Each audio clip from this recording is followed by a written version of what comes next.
ಪಶ್ಚಿಮದಲ್ಲಿ ಬಲೂಚಿಸ್ತಾನದ ಸ್ಕುಟ್ಗೆಂಡೂರ್ ವರೆಗೆ ಹರಡಿತು.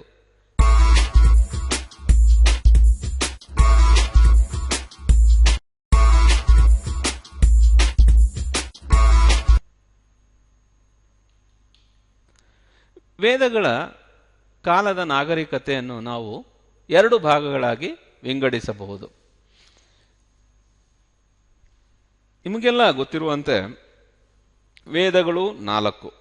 ಮೊದಲನೆಯದಾಗಿ ಋಗ್ವೇದ, ಎರಡನೇದಾಗಿ ಯಜುರ್ವೇದ, ಸಾಮವೇದ ಮತ್ತು ಅಥರ್ವರ್ಣ ವೇದ.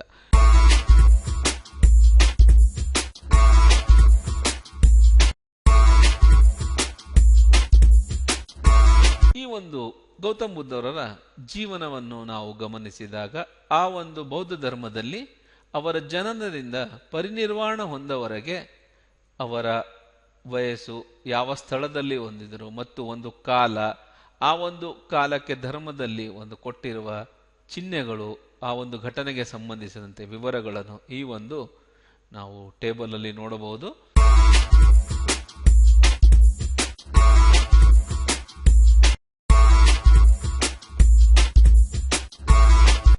ಈ ಒಂದು ಟೇಬಲ್ನಲ್ಲಿ ನಾವು ಜೈನ ಧರ್ಮ ಮತ್ತು ಬೌದ್ಧ ಧರ್ಮಕ್ಕೆ ಸಿಮಿಲಾರಿಟೀಸ್ ಅಥವಾ ಡಿಸಿಮಿಲಾರಿಟೀಸ್, ಅದಕ್ಕೆ